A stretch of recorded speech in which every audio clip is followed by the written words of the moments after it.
I am paging Dr. Chanda. I am the Dr. Chanda. And I'm a licensed clinical psychologist. Yeah. Welcome to the Paging Dr. Chanda podcast, all things related to the Black culture. Revolt. The doctor in front of your name. What's up, family? It is Dr. Chanda. Tune in for another episode of Paging Dr. Chanda. All you have to do is keep watching. But listen, if you're just watching from the outside, just peeking through the window, I need you to commit. Come all the way in the house, and I need you to subscribe, like, and shoot me a comment in the comment section. I love responding to all of your comments. I love listening and reading how much you guys enjoy the topics that I'm talking about. So yeah, do me a favor, like, comment, subscribe, and join the tribe. Stop scrolling for 1 second. This month, we are bringing back the psychology of Black women, the online class brought to you by yours truly, Dr. Chanda, licensed clinical psychologist. Y'all, I've been getting so many questions about why anxiety and depression presents differently in Black women. What do we do about it? How can we start to combat this? And what are some of the reasonings behind it? Listen, if you are a Black woman who has questions about anxiety and depression, it's something you experience or something your loved ones experience, or if you're a professional who works with Black women who experience anxiety and depression, I promise you this class is for you. Make sure that you sign up today. Hey, what's going on, everybody? You are now tuned in to the Paging Dr. Chanda podcast, where we talk about all things related to Black people, the culture, and we talk about faith too. Y'all know that's not a new topic here. So we have a very special guest today. I'm so excited to have here Miss Elizabeth. Is it Leiba? Yes, ma'am. Leiba, that's it. You got it. Hey, okay. Yeah. Hey, As Black women, we see each other, so I'm not surprised that I said. Of course you did. Of course. Awesome. So what do you want me to call you? You could just call me Liz. I love to just go by my name, which is Liz, even though people know me as Elizabeth and my mom calls me Elizabeth. Pretty much all my friends, which I consider you now, call me Liz. Hey, so period. Liz. Awesome. Hey. Well, I definitely appreciate you accepting the invitation. It is Black History Month, so we're excited to have you. Yes, it is. So, Thank Liz, you so much. It's a pleasure to be here. Yes. Tell us a little bit about yourself. Ooh, that's a very good question. Well, what about me? I'm a self-professed social justice warrior. I love to advocate for Black women and the empowerment and liberation of Black folk in general. And my journey began, I started on LinkedIn in 2020, and it really was more of a journey of a professional development. I'd been in my field at that point. Oh my gosh, probably almost 2 decades at that point. And it really was like 2020, new year, new me. Let me just do some networking, meet more people that are in my industry, find out more best practices, things like that. COVID had happened very early in that year. And I started to just feel like, okay, I got to kind of make sure I'm in touch with all the different changes. We were pivoting to online in higher education. So just wanted to stay abreast. And really that was a big blow, just knowing that we weren't going to be in the classroom. We weren't going to be on campus. And I work in the corporate office of a career college as a director. So there were a lot of things that were kind of top of mind as far as I was concerned. And then George Floyd was killed. Yeah. And with the murder of George Floyd, I really started thinking about my responsibility as an educator. Like, what should I do or what can I do to just not feel so helpless? Because people were protesting all across the country and people were asking questions like, is this America? This is not America. And my thought process is someone that had taught American literature in college, at the college level. I taught K through 12 and I taught American history, 8th grade.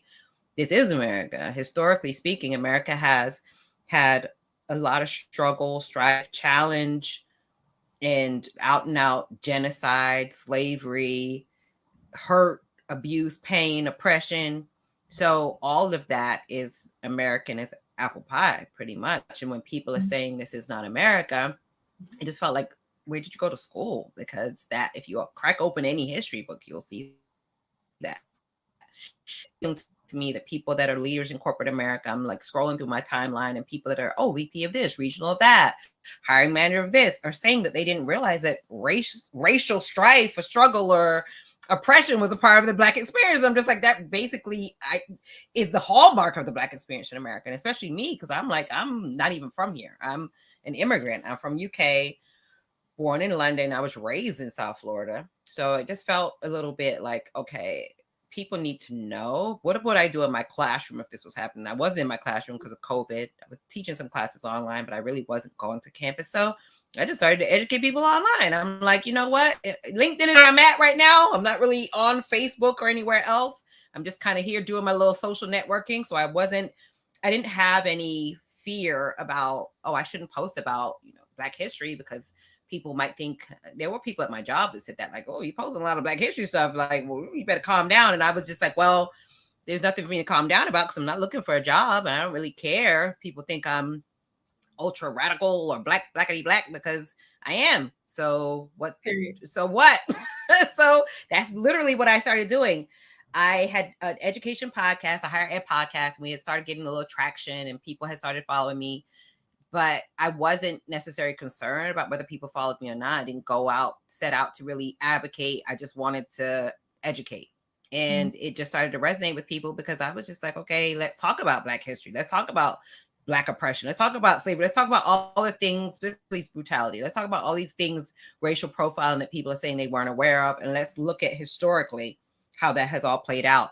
And after George Floyd was murdered, I posted every day on LinkedIn for like 2 years straight, sometimes multiple times a day, because I would wake up maybe at 3 o'clock in the morning and say, you know what, how come people don't know about maternal infant mortality rates and why Black women are scared to have a baby? That should be a happy time. And you're going in the hospital comparing notes with your aunt and your cousin and best friend, and you're like, ooh, I should know that, tell the nurse this and do this and take this precaution when the baby comes.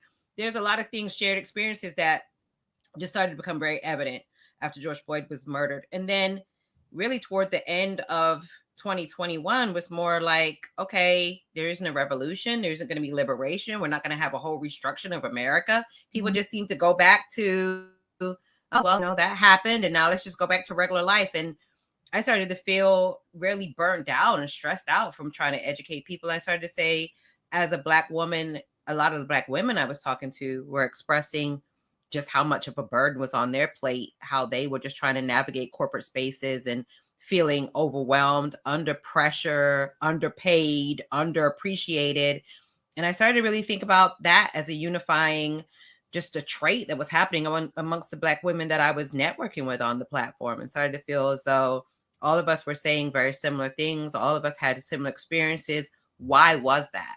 What was it in particular about the experience of Black women that was so similar? And I don't really think I had thought about it before, only because I had only been exposed to Black women in my area, Black women maybe in my sorority, Black women that I went to school with, high school, college, but never really thought about, well, what's the unifying experience of Black women across the country? But I started to see that women that I was meeting just online had the same story. And I didn't know these women. I had never interacted with these women, but all of our stories were identical.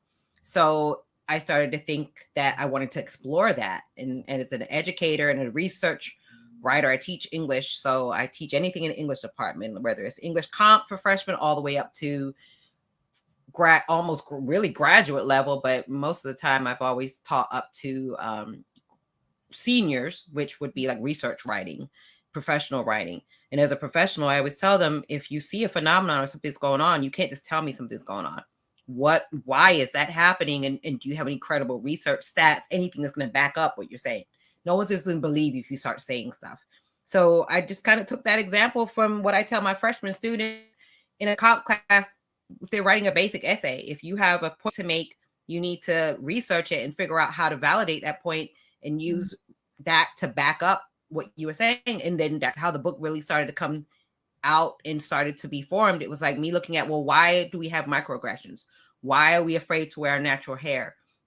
Why do we feel like we have imposter syndrome, but we never experienced that when we grew up in our communities and never felt like imposters until we went into predominantly white spaces? Why are we all saying we never had a mentor? All these different trends that were happening Why are we code switching? Whatever was going on, just started to try to figure out why. And that was how the book was developed. Just thinking of what was the reason that Black women were struggling? Why were we having mental health concerns? Why were we anxious and depressed, and our lifespan is shorter, maternal outcomes, whatever, infant mortality rate, whatever it was, these things were coming from somewhere. They weren't just they weren't happening in a vacuum. So I wanted to try to figure out why. And that's where the book came from. Just really a discovery of me thinking about my own experience and trying to find a thread that would connect all the other women that I talked to, and also a thread for all women across the diaspora. We're all connected. We're all very similar. We're all dealing with this.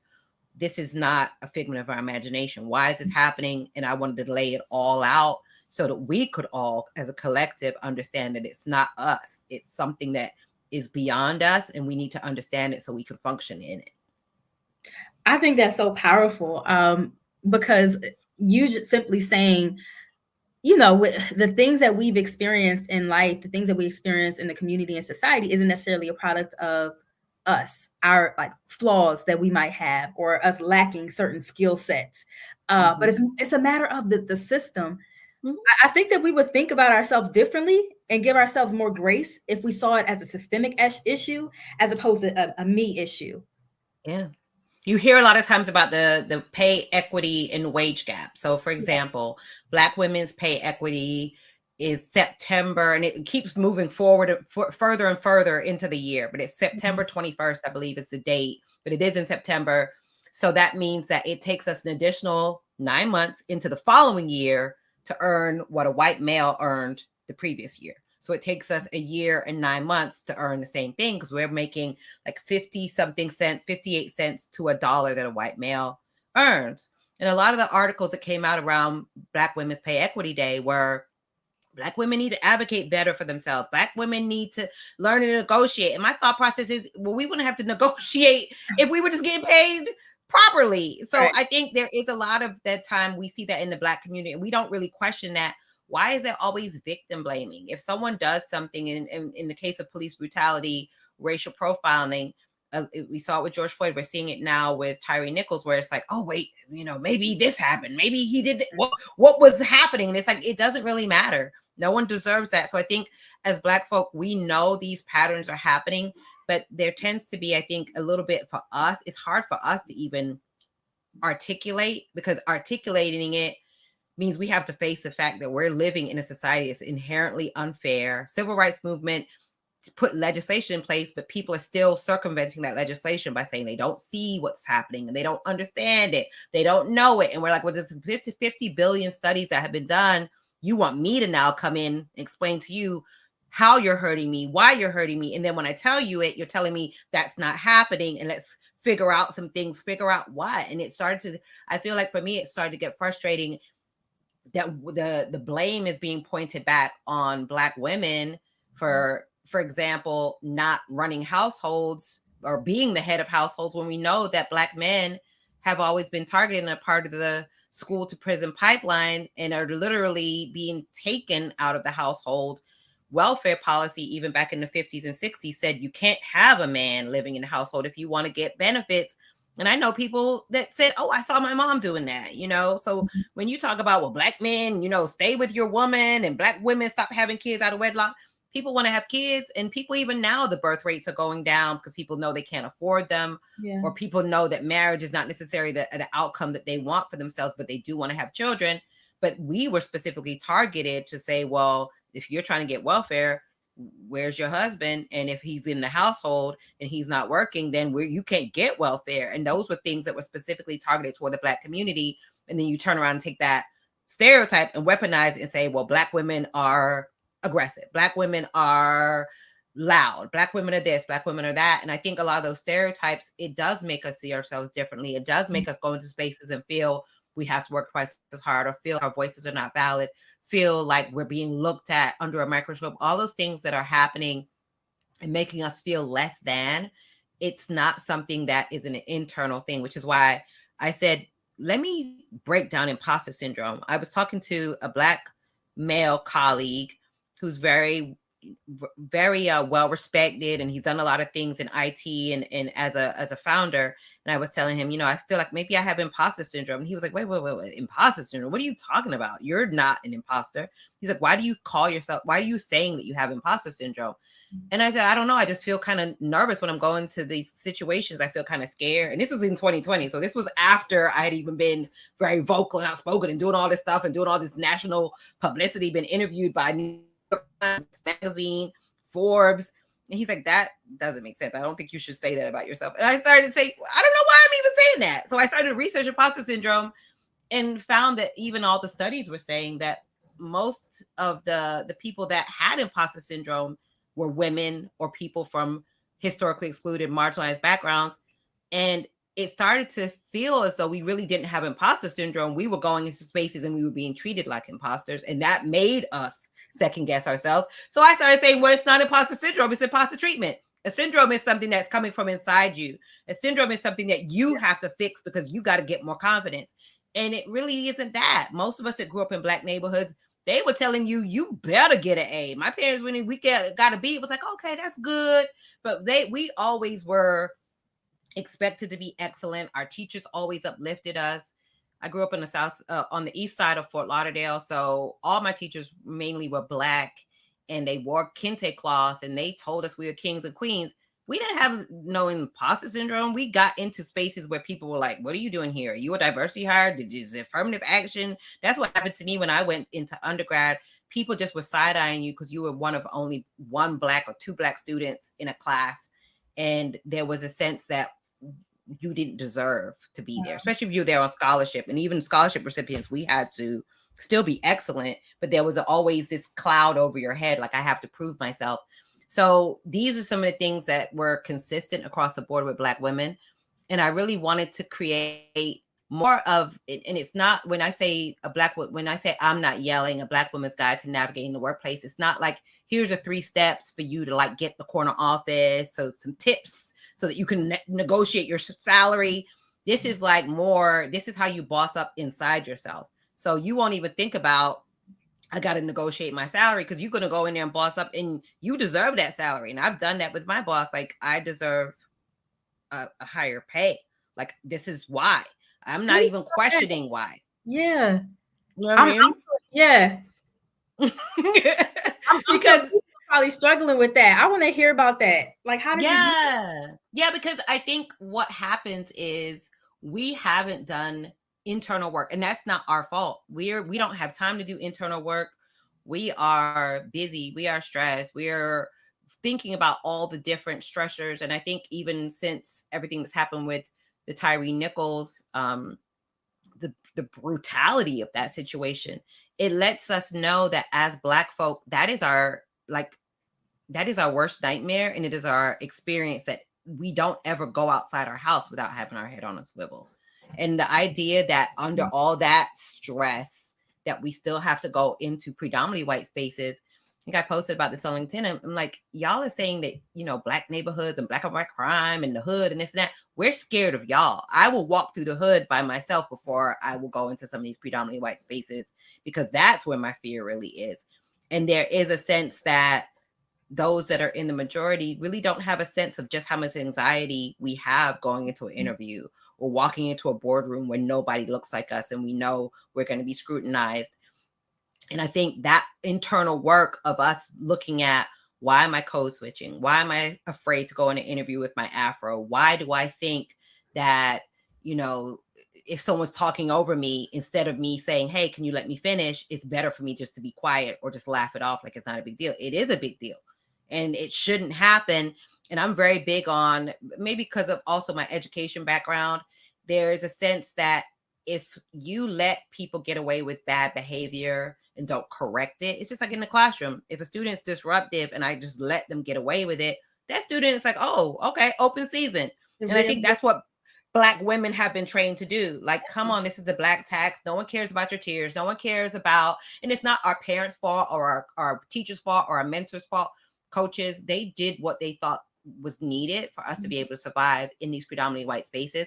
But some of the things that we're doing, carrying that burden, not speaking up, not correcting unprofessional behavior, it really is to our detriment. And my thought process is, if anything, if someone made a comment about like my boobs on a call, I would be like, skirt, unprofessional. But yet someone can go on, I can go onto a call, and if I have my afro out, it's like, oh my God, your afro. And it's like, that is super unprofessional. That I don't want to be the center of attention for the first 5 minutes of the meeting as an icebreaker.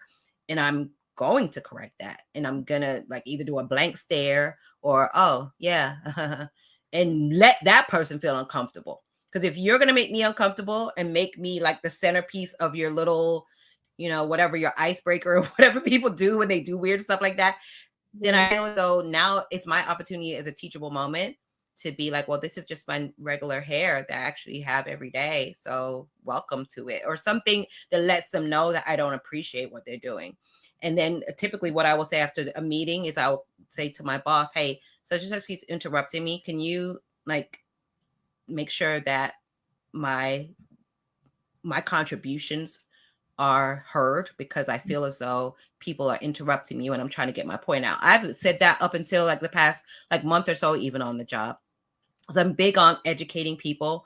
I've even told my boss what a microaggression is and what I don't accept and what I do accept, because it's gotten to the point now where she will interrupt if someone is doing something. I just stop talking and she's like, wait a second, Liz is talking, let her finish, and then you can interject. Because and then she'll we'll get off the call and she'll be like, see, did you see? I checked them right away. Like we'll have our little one-on-one. She's like, did you see how I checked them? And I'm like, thank you for that. Because it's like, it gets to the point where people need to be held accountable. Yeah. And I think what has happened with us as Black women is we do fall into that trope of the strong Black woman. And, you know, we got to just take one for the team. We got to make sure we push forward, work twice as hard, all these things. Even Dick Gregory said that, and everyone knows him as a comedian, but he was also a civil rights activist. And he said, don't teach your kids to work twice as hard. Why should we have to work twice as hard? We work for free enough. Our legacy is building a country. And I think a lot of times it's like, well, stop bringing that up. We don't want to hear it. It wasn't that long ago. It wasn't dinosaur days that this happened. So, and everything that we've seen in the past 2 years has shown us that we're still living with the repercussions of that. I was on a call yesterday and I talked about this idea that sometimes people say, well, I wasn't alive. I didn't have slaves. And my retort is I wasn't alive either. Like, I'm not going to just pretend that everything is fine. I should just be happy to have a seat at the table. But when I get a seat at the table, you're talking over me, interrupting me, making me repeat my points, asking silly questions to derail me. In the classroom, I wouldn't accept that from a 19-year-old student. So why am I going to accept that from a middle-aged Brad that has a master's degree? Like, I'm not doing it. It's like, it's just that I think for me, it just got to a point where during COVID, especially, I was just tired. And I'm just like, you know what? I got to put this down on paper and let people see that it in theory, I think a lot of times people say I could never do that. If I do that, I'll have a target on my back. And my thought process, especially during COVID, we were going through a buyout with my school. Everything was up in the air. And I said, you know what? I'm about to start checking people because I'm irritated. And if someone I think in the hood, we learned this lesson. If someone try you and you let them try you, that means you got a target now on your back anyway, because that person like, oh, easy pickings. Mm-hmm. So I started to use a lot of hood rules in the C-suite. I'm like, you know, real G's move in silence. So it was like things that, you know, I would be planning with my coworkers. I'm just like, we're just going to do this. We're not even going to tell them anything. Let's just make our own plan and execute as needed. I think a lot of times we try to apply their rules to us, and their rules will never suit us because we are not included in that. So I started to do a lot of the things, you know, it's almost like F around to find out some of that stuff that we do amongst each other that they're not privy to. Someone on LinkedIn said this, we know everything about them. They don't know anything about us because we are keeping everything hush, hush. It almost reminds me of slavery days. Shh, let's talk amongst each other, but we can't let them know because we don't want them to get mad. No, I'm not. Like, why should I not want to hurt somebody's feelings if they don't care nothing about my feelings? I'm like, you know what? No, in my personal life, if you don't care about me, I don't care about you. So I think a lot of what I saw during COVID was I'm starting to bring my personal life, how I handle people in my regular outside of business hours, because we're blurring business and home. So I'm getting on here with a head wrap on because I got twists in my hair right now. and I don't feel like taking them out. So you getting a hair wrap. Everybody else got on a baseball cap and this and that. Why I can't have on a hair wrap? And I would just do whatever I felt like doing, because at this point, if we're scared and feel like we can't be ourselves, we can't check someone that's hurting us because we're going to have a target on our back. You already have a target on your back when that person decided to try you, because that's what you would do growing up. If someone try you, you got to put them in their place and make sure they don't do it again. And I think we just forget all those rules when we get in corporate America. We got to smile and grin and pretend it's okay. No, we didn't do that growing up. No, it's like you said, like we kind of inadvertently function in that strong Black woman role, right? And just kind of like taking everything on the chin, not checking anybody, not necessarily standing up for setting boundaries and standing up for ourselves in the workplace. I can imagine how many Black women feel seen simply by you writing out some of those things in your book, because I'm just like, while you were talking, I'm like, wow, that happened to me too. That happened to me too. Like, that happened to me too. And I'm like, all of us, we all are dealing with that. It is so dysfunctional. It's almost laughable how much we put up with. Yes. And my thought process is, the more that we smiling and putting up with it, and they still saying we angry. So my thought process is, F around and find out you about to see angry, because I'm now going to make you embarrassed. I've been smiling, letting you get away with stuff, and you still think I got an attitude. Okay, well, how about instead of me worrying about your feelings, I check you now, and I'm doing it in a calm manner. I'm not yelling. And that was really the whole crux of me saying the book, I'm Not Yelling, is we don't be yelling. We be talking normal level, and they, oh my God, you're getting mad. I'm actually not mad. My voice has not changed an octave, but you're saying I'm mad. So it's like, to me, you're damned if you do, damned if you don't. Mm-hmm. It reminded me of when I first got on LinkedIn and started posting, and people like, oh, you're going to have a target on your back.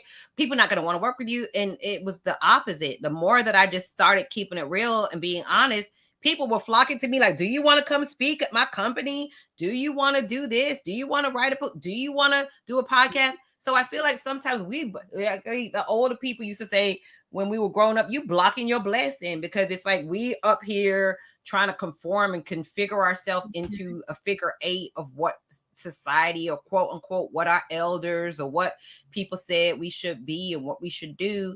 And it's not their fault. A lot of that is it is epidemic. It is generational trauma of us trying to just take the path of least resistance. I think it's just what Zora Neale Hurston said.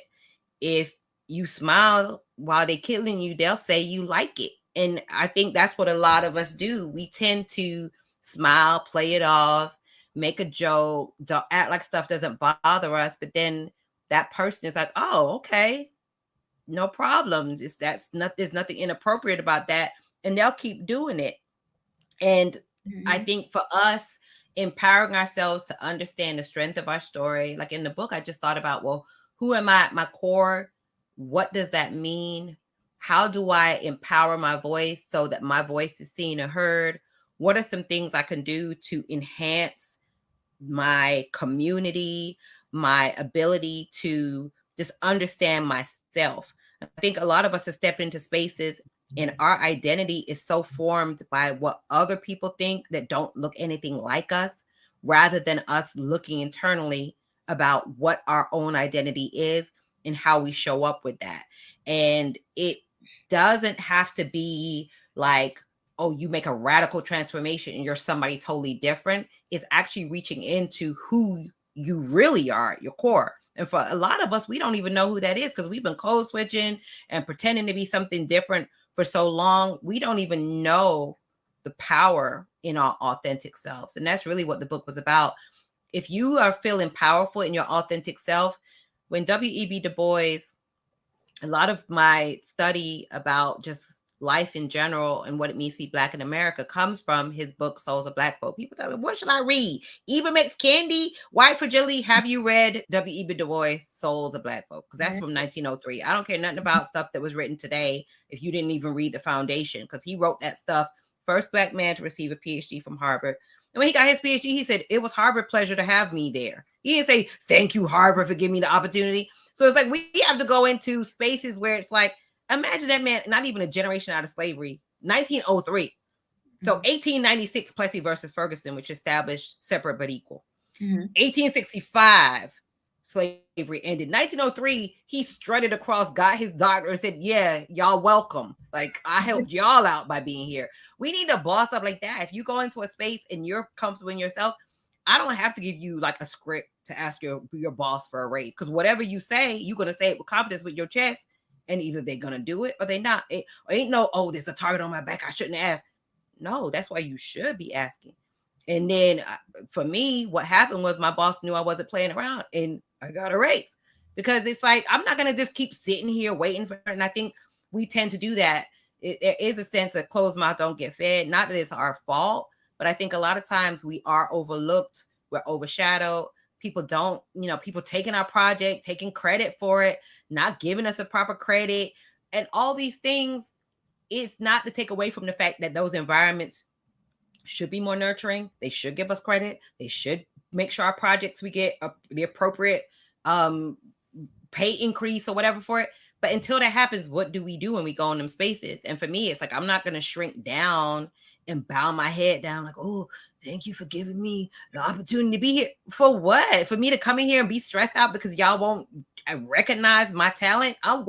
Every time I go in a meeting, I'm like, well, let me tell you about what I did. I brag on myself. I don't even care anymore, because I think what we've done is it's like this humble pie thing of don't rock the boat. Just be happy you even got you a little job. You need to be glad, and you need to be no, they need to be glad I'm even gracing them with my presence. Because when I go in the corporate suite and I see the mediocrity that's in there, I'm like, y'all need to be glad I'm even in here blessing y'all with these 3 gems I gave you. And I'm about to go back to my lunch or whatever when I log off the Zoom, and y'all better marinate on them 3 things that I told you. So it's like, we have to be our biggest advocate and our biggest cheerleader and boss up, because if we don't, and we're sitting here waiting like, oh, let's wait for DEI initiative to make this safe space because they working on inclusion. When is that inclusion going to happen? Like, for our great grandchildren, I need that today.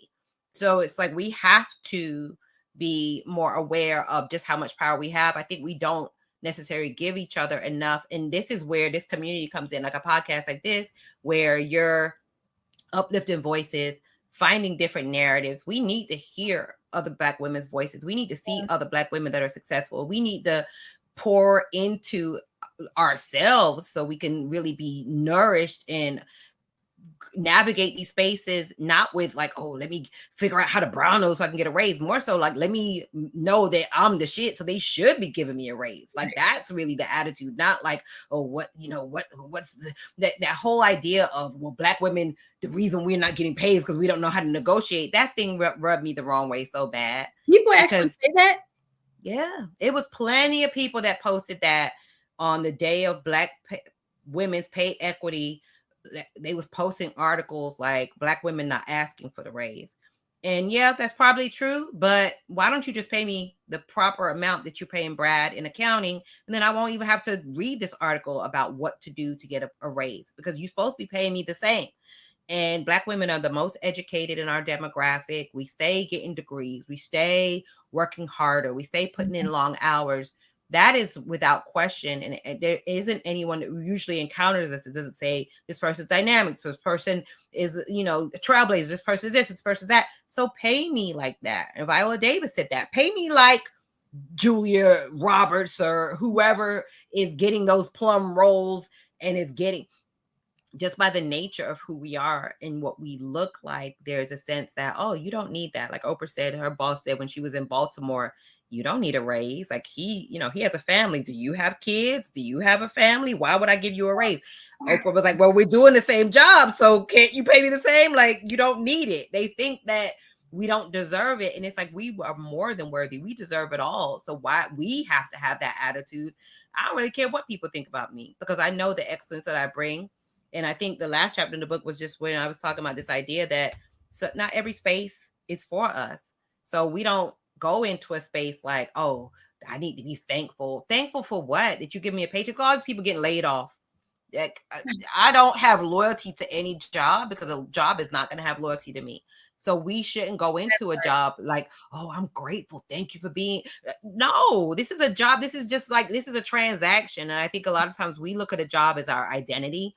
And that was back to chapter 1. What is your identity? Your identity is not, oh, I'm a lawyer. Because a lot of Black folk do that. Oh, I'm a lawyer. I went to this school. It's all about pedigree. And that does not get us anywhere. And at the end of W.E.B. Du Bois, everything he did to go through and break all this down from a sociological standpoint, he had this moment where they quoted him in an essay or article, and it might have been in his second book, where he said, you know what? I thought if I gave them all the information about how great we are, we would make progress and they would just see our value. But he's like, I just throw my hands up because it doesn't matter how much we educate them, they still don't see it. And it was like brought tears to my eyes when I read that. Because I'm like, this is one of the greatest men of our time.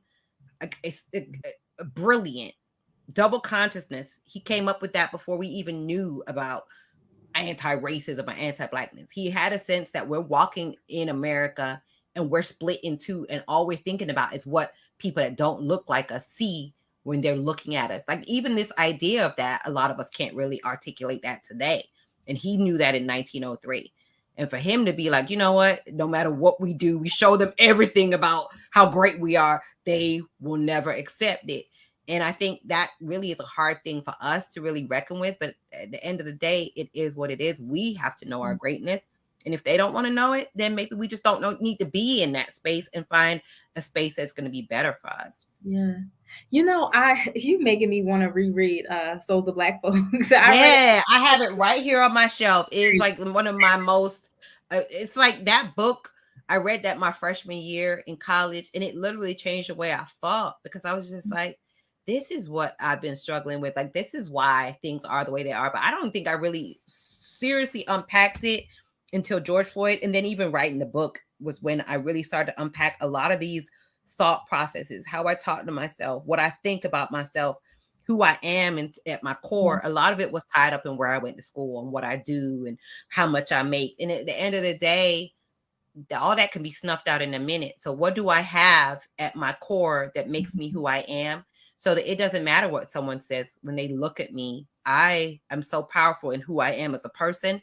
Honestly, when people doing the microaggressions and stuff like that, I feel sorry for them. I could see where Tyree Nichols' mother said she feels sorry for those boys that did that, because something is wrong with them. Absolutely. They're sick individuals. So when people are doing things to me, it's not like I'm going to overlook it and not correct them. But at the end of the day, it's like, I'm in my mind, I'm like, hurt people. Because you doing that, your little microaggression and interrupting me, you feel insecure. That has nothing to do with me. And that bad behavior, I'm not going to not correct it, but I know it's coming from your insecurity. It has nothing to do. It's not nothing to do with, oh, I'm not good enough, or imposter syndrome. Maybe they see I don't know what I'm talking about. I do know what I'm talking about. You just feel some kind of way about it because you see a brown face and a brown body and a little afro, and you wonder, who is this uppity Black girl in here telling me this stuff? I know better. And then a lot of times I let them ramble on, and everyone's like confused. And then I said, so do you all want me to explain, or do you want to continue? And then it's like, they know I'm irritated, but I don't care, because that person just rambled for 10 minutes and took my thunder and didn't even give you all the proper information. So can I proceed now? Using words correctly and everything. Using words incorrectly. They'll ask it, get it coming back. And then they like, so Liz, can you elaborate? As I was saying, blah, blah, blah. I'm not going to elaborate, because there ain't no elaborate. What that person just said didn't make sense. So I usually will do the same thing I do in the classroom. I will make sure that there's a verbal cue to let you know that what you did was inappropriate. And then I move forward. I pause a lot of times, the same way I do in the classroom, because at that point, you're being disrespectful and you don't deserve my respect now. Why am I going to cower down and respect somebody that does not respect me? And I think that's what we have to do. We have to kind of like put a stop in boundaries, because our mental health is at risk. We're going into these spaces, our edge is falling out, our edge is not together, straight, got migraine. It's just too much. And I'm just like, but for that, I'm gonna have to check people because I'm not gonna go home and be crying in my pillow because of what you did. It's like it's unfair that we're the one. Like I've had situation before I adopted this, and even since where I'm like, maybe I messed up. I shouldn't have said what if, and you question your own self when you know you wasn't in the wrong. You sitting in your cube like reviewing the conversation. Go to your coworker, girl, was I yelling? Girl, if you was yelling, don't you think I would have tell you? Of course you wasn't yelling. It's like we go back and forth and we already know we not in the wrong, but it's like a white face said it. They older, they got white hair, they sound like their voice is like they know what they talk about. They don't be knowing because they be mediocre. So it's like we have to really take more control of our own of our own destiny and not let people define us. And that's why the whole idea of I'm not yelling. I'm not like you're not gonna define my words for me. You're not gonna make it. I've had people misinterpret what I said in like a corporate meeting. Oh, Liz said such as a low. Liz didn't. I'm quick to tell them, correct them, and say that's not what I said. That's not what I meant. What was such and such. I'm just not having it because I feel as though that has happened too long, and I feel like from a parent perspective and a classroom perspective, it does not work. When you just say, "Oh, just let stuff go," you let stuff go before you know it. Your child is doing like a robbing a 7-Eleven. Right. You know what I mean? It's like as a parent, you know, you got to stop paying. You got to nip it in the bud. Right. Because otherwise, you're going to be visiting your child in jail. We all know that from a parenting perspective. We all know in the classroom, the teacher got to take control. And if your child is not doing something right, they're going to be corrected. We don't go down to school, let my child just do whatever they want. And when they ready, they're going to stop. No, as a parent, we know that's not happening. So why are you going to a corporate meeting or any kind of meeting and think that you just supposed to interrupt people, ask silly questions, derail? It's like, no, not appropriate. So that really was the meaning behind just having a book that laid everything out so that there's no confusion. Yeah. Black women are under attack, and we need to be empowered with the knowledge to let us know it's not you, sis. It's not you just dealing with this by yourself. Statistics, study after study. McKinsey came out with a study. Brookings has done studies. It's studies across the board. Even CDC has done studies where they're talking about the stress that we're under. This is not a figment of our imagination. It is real. Just like when we saw a system policing where it doesn't matter who you put in that system, the system itself is corrupt. So it is going to have corrupt outcome. So we know corporate America has always marginalized, excluded Black women. We're going into a space already knowing that. Don't expect that it's going to be a space that's going to be welcoming for you and nurturing. It will be great if you do have that. But a lot of times you're still going to deal with a Brad or a Chad or a Karen or a Becky, whoever that's doing things. How do you deal with that? Because until you decide you want to leave and go somewhere else, or if you want to start your own thing, whatever the case may be, you still need to have that boss up mentality that you are everything. It doesn't really matter what somebody says about you. Why didn't I have your book when I was in grad school? Because I had the Brads and the Chads and the Karens. Like I had all of that. And yeah, we all have. In my life where I didn't know how to manage it. And that's when the edges start coming out. But yeah, trust me. I've been trying to put some tea tree oil on mine. I'm like, I need to get these things back because these people are stressing me out. Child, yes. We all have been there. Yes. I'm sorry. Go ahead. I was gonna say we all have been there, and I think the biggest thing is we need to share these stories so we don't feel like we're by ourselves. Can you please let us know where we can get your book, because I think it's blessing so many people. Yeah, the book is available. It's pretty much everywhere books are sold. So right now it is on Amazon. It's also sold in Target, Walmart, Barnes and Noble. Pretty much every major bookseller has it. Some stores have it on the shelves because people told me they saw it in Barnes and Noble, but probably for most people the quickest way to get it is to order it on Amazon. My publisher has it and they have usually like a discount or something like that, but the quickest way is just to order it on Amazon. It's doing really well right now. It's bundled with Michelle Obama's book, and I made a joke. I said, oh, first y'all was bundling me. They had me just bundled with Michelle Obama. I said, y'all done threw Meghan Markle husband in the mix. And now it's bundled with his book too. So we're going to see. I said, can y'all get me bundled with Viola Davis? But I don't know what's happening. But so, yeah, it is doing really well so far. So good. And I appreciate the support. I appreciate you having me come on and talk about it, because these are the lessons that we need to share amongst each other so we can all be stronger. We are stronger together. And I'm big on bigging up Black women. I'm big on amplifying our voices. I'm big on empowering us, liberation. It's not about waiting for someone to come save us. We need to save each other and love on each other. And that's literally what this book is. I said it was my love letter to Black women. It's also my love letter to myself, because I was feeling a lot of a kind of way, not even some kind of way, a lot of a way about a lot of the things that were happening to me. And I wanted to make sure that we share this knowledge so that all of us can grow and learn and be better and stronger. I love it. And you're doing the work, sis. I love it. I really appreciate you coming today. So make sure y'all go out and get her book. The fact that it's bundled with Michelle Obama's book, like that tells you everything that you need to know. Can you let us know where else we can find you? I know you're on LinkedIn, and if you have any other like social medias or what have you.